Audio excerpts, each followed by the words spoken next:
had a client who was retiring early and they had the whole plan set up. They have their taxable account. They're going to pull a little bit of money from that each year and get into the years where then they can access their IRA without any issues.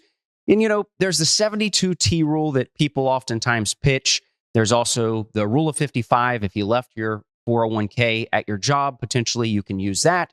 Or there's the idea of building up a taxable account and withdrawing from that as your bridge account until retirement. And all of those are great. And all of those are things that you're going to learn in every single video that you watch about retiring early.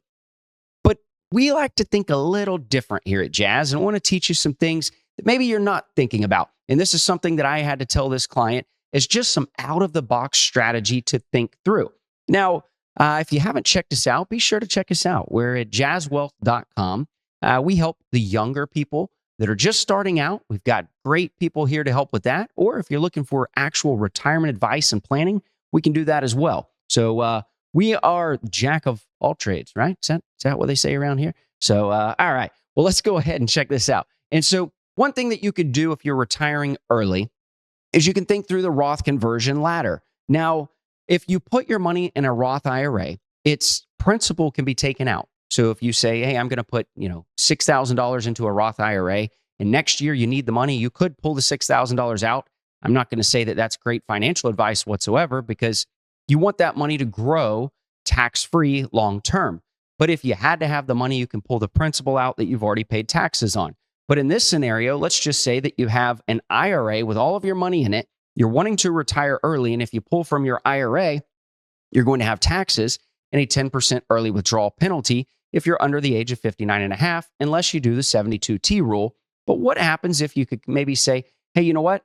I'm going to instead focus on doing Roth conversions every year. You could do that. It's tax-free when you withdraw it, and it provides early retirement liquidity. But it has a 5-year wait period from each conversion.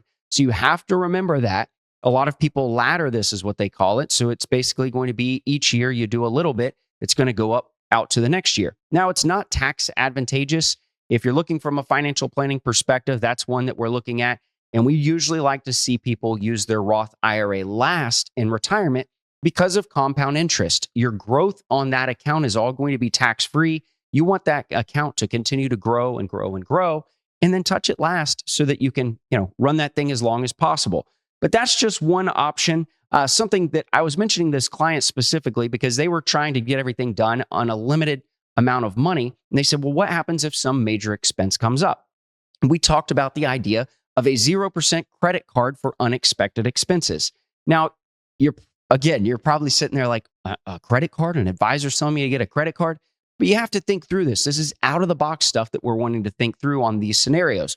And so it's a quick cash benefit that you could just grab some money real quick. As long as you're getting that 0% interest, you're not going to have a concern, at least for, let's just say 12 months, if that's what the card is for.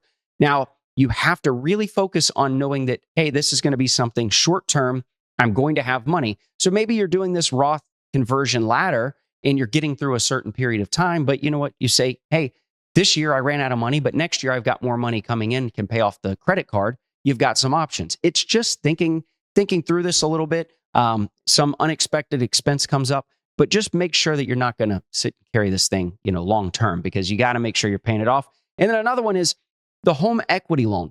And so you could always, if you have a lot of people who like to retire early, they want to pay off their house. And if your house is already paid off and you're retiring early and you say, hey, I'm able to do this thing. Well, sometimes the best asset you have to grab money from is the house. That's where a lot of your money is held up in. Now, it's going to get you a lot of cash for the bridge. There's not going to be taxes on the loan because you can just pull on the loan. You will have to pay taxes if you were to, eventually tap your IRA to pay it off once you hit 59 and a half. But there's drawbacks as with anything. You've got your monthly payment that you're going to have until you pay it off. And currently there's super high interest rates comparative to what we saw previously. Now, if you were in the 80s, you're going to say, well, these interest rates aren't high at all. But if you had your mortgage from 2014 or 15 or something, then you're saying, oh no, these are super high interest rates. So those are just some random scenarios to think through and some out of the box thinking like we like to do here at Jazz. So be sure to think through those, think through what you're looking for your scenario. And if you're looking for somebody, be sure to check us out. Thanks for watching. If you want to learn more about Jazz Wealth and how we can help as fiduciary advisors, go to jazzwealth.com. If you want more educational content, be sure to check out our videos here.